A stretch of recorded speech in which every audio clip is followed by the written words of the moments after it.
स्वराज्य संवाद न्यूज, जनतेच्या हक्काचं व्यासपीठ।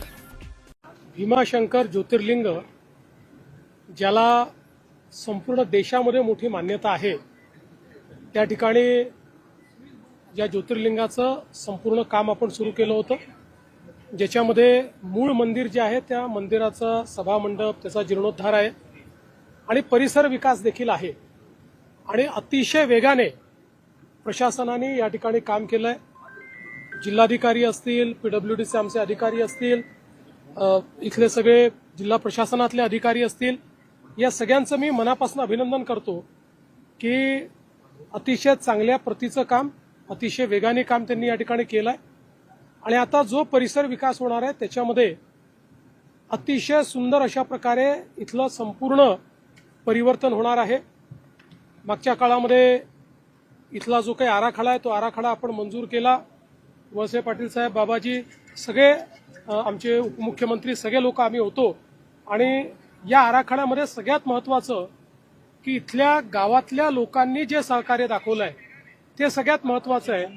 जवळपास 150 घरं जी आहेत ती सगळी शिफ्ट होत आहेत आणि आम्ही पण हा चंग बांधलेला आहे की त्यांना अतिशय सुंदर अशा प्रकारचं बाजूलाच आम्ही जागा देतो, तिथे गाव तयार करतो।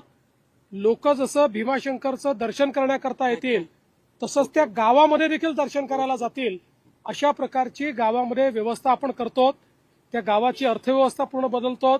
त्या ठिकाणी सुंदर अशा प्रकारची ही व्यवस्था झाल्यामुळे एकूणच जागा देखील जास्त मिळणार आहे आणि इतरही ज्या गोष्टी या ठिकाणी होत आहेत त्या सगळ्या गोष्टींमुळे मला असं वाटतं की पुढच्या काळामध्ये इथे येणाऱ्या भाविकांची संख्या 5 ते 10 पटीने वाढेल, कारण लोकांना येणं सुगम होणार आहे। 2 रस्ते आपण तयार करतोय, जाण्याचा वेगळा, येण्याचा वेगळा, त्यामुळे या ठिकाणी कुठलंही ट्रॅफिक जाम होणार नाही। काही आपण इलेक्ट्रिक वाहनं देखील या ठिकाणी ठेवतो की जे सिनियर सिटीजन्स आहेत त्यांना चालावं लागू नये। दुकानं नीट व्यवस्थित मांडतो आहोत की कोणालाही अडचण येऊ नये आणि दुकानदारांनी अडचण येऊ नये।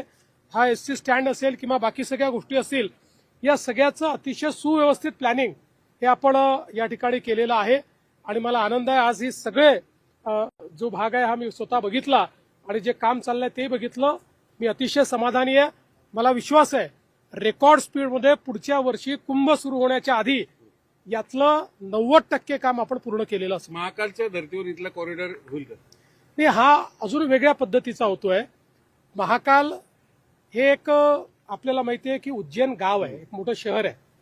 हे अशी जागा आहे की ज्या ठिकाणी वाईल्ड लाईफ आहे, ज्या ठिकाणी प्रोटेक्टेड फॉरेस्ट आहे, ज्या ठिकाणी बायोडायव्हर्सिटी आहे, त्यामुळे कुठेही त्याला धक्का न लागता किंबहुना बायोडायव्हर्सिटी वाढवता कशी येईल, फॉरेस्टला अधिक आपल्याला चालना कशी देता येईल असा विचार करून इथला कॉरिडॉर तयार होतोय। त्यामुळे हा नैसर्गिक कॉरिडॉर असेल, हा सुंदर कॉरिडॉर असेल, लोकांना अतिशय नैसर्गिक, म्हणजे जे आपण म्हणतो की शिवशंकर कुठे असतात तर ते अशा ठिकाणी असतात की जिथे फक्त प्रसन्न वातावरण असतं, जिथे निसर्ग असतो, असा निसर्ग हा इथे पाहायला मिळतो। 2 दिवसामध्ये भीमाशंकर पावले साहेब दिसल्यानंतर मुख्यमंत्री झाले, आज तुम्ही इथं आलेत मुख्यमंत्री म्हणून, पीएम होण्याचे ऑब्व्हियसली मला आज एवढंच हवं आहे की अल निनोचं वर्ष आहे, त्यामुळे भीमाशंकराचा आशीर्वाद मिळावा आणि पाण्याचं डेफिसिट कमी व्हावं, एवढीच भीमाशंकराला आज प्रार्थना आहे।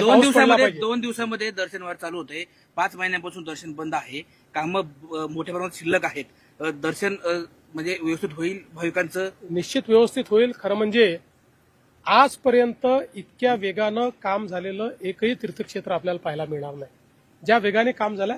अर्थात पॅरलली आता मिनिमम कामं करून दर्शन सुरू करू, पण दर्शन फार काळ बंद ठेवता येत नाही आणि सोबत म्हणजे जी कामं दर्शन बंद ठेवूनच करायची होती ती कामं केली आहेत। आता बाकीची कामं दर्शन सुरू असताना होऊ शकतात, जी नंतरची कामं आहेत ती कामं होत राहतात। खरं तर दादरमध्ये एक पांढऱ्या पट्टीवर वाद निर्माण झाला आहे, कारण जैन मुलीला जाण्यासाठी त्या ठिकाणी पांढरी पट्टी मारली होती, म्युन्सिपालिटीने ती पांढरी पट्टी काढून टाकली। मला काही कल्पना नाही, तुम्ही जे सांगताय। मी आता भीमाशंकरला आलोय, इथल्या संदर्भात काही प्रश्न असतील तर मी निश्चित त्याची उत्तर देईल। आता माझं काय गेले 4-5 तास मी टीव्ही बघितलेला नाही, मला कोणी ब्रीफही केले नाही, त्यामुळे मला काही कल्पना नाही। काही राऊतांनी नेहमीप्रमाणे अपशब्द होते। बघा, आपण पुण्य ठिकाणी बसलेलो आहोत, इतकी ही अशी चांगली जागा आहे, त्यामुळे या ठिकाणी कुठलेही प्रदूषणकारी शब्द हे आपण वापरू नयेत। सर